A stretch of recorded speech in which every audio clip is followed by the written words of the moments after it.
Hello, thank you for joining us to learn more about the supported decision-making legislation in Arizona. Our bill in the 2021 legislative session has been introduced. It is House Bill 2538. You can find more information about it on the Arizona legislature website at azleg.gov. Now, to give you a little more information about supported decision-making, it's commonly referred to as an alternative to guardianship. And that's true, it can be an alternative to guardianship.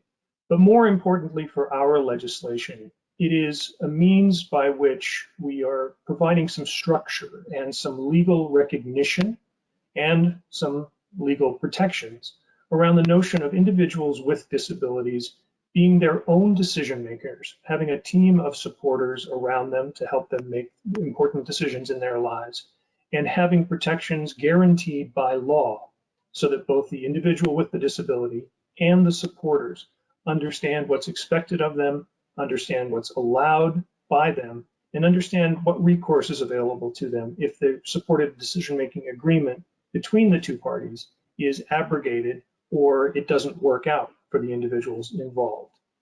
We hope you'll join us in supporting this bill. We believe it's a significant step forward for Arizonans with disabilities, again, to ensure that they are their own decision makers to the greatest degree possible. Now, we want to be clear. Our bill does nothing to affect guardianship in Arizona. Guardianship is very important in certain cases, but it isn't necessary in all cases of individuals with disabilities. And this bill, as I said earlier, provides protections for those individuals and the people who support them so that they can be their own decision makers and they can work with others to understand the implications and the consequences of the decisions they make. Guardianship will not be affected in any way.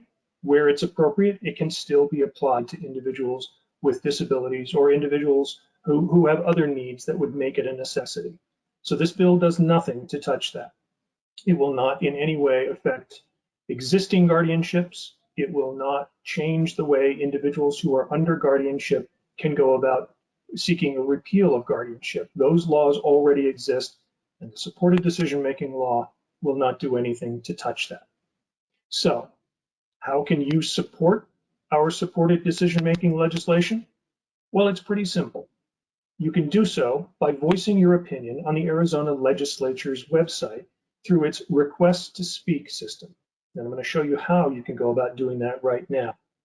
If you'd like to learn more about the supported decision-making bill or any other legislation before the Arizona legislature this session, visit the legislature's website at azleg.gov. Once you're there, you'll see a box that says Bill Number Search. If you just enter the number of the bill you're seeking, in this case, the supported decision-making bill 2538, and hit the magnifying glass, it will take you to a page where you can find more information about that bill. As you'll see here, you can get an overview. There are various documents that you can select. You can check on the bill's status. You can look at any videos that are related to the bill, such as testimony that's been provided on it. You can find keywords and sponsors, the listing of sponsors of the bill.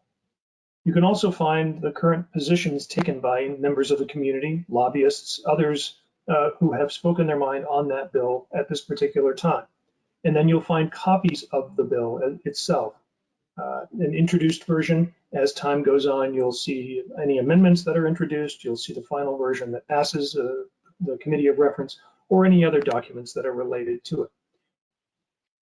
If you want to track the progress of the bill over time, get more information on it, see what people's positions are, and ultimately express your opinion on it, you can sign on in the upper right-hand corner. Click the Sign On button. And there, if you already have a Request to Speak account, you can log in. If you don't have an account, you can create one very simply by entering your email address, a password, and your first and last name, and clicking the button for Create Account. Once you've created an account, you can follow the progress of the bill. You can get more information on it. And if you'd like, you can express your opinion. Now, bear in mind that once you've created an account, it allows you to do certain things on the legislature's website. but it does not allow you to enter the request to speak system and actually state a position on the bill until you have gone to the Capitol or gone to the state government building in Tucson using the kiosk in either the House or Senate building or the building in Tucson. You have to verify your account and activate it. It is active for certain things on the legislature's website, but until you actually visit the Capitol or visit the Tucson building, it is not active for the request to speak system. On the other hand, you can do a great many things with it once you have created the account online. And you can then use it once you've activated it. Once you've activated it for the request to speak system, you only have to do it once. You can then use it perpetually to state your position on any bill that comes before the legislature, simply by, as I said, signing on and entering the system.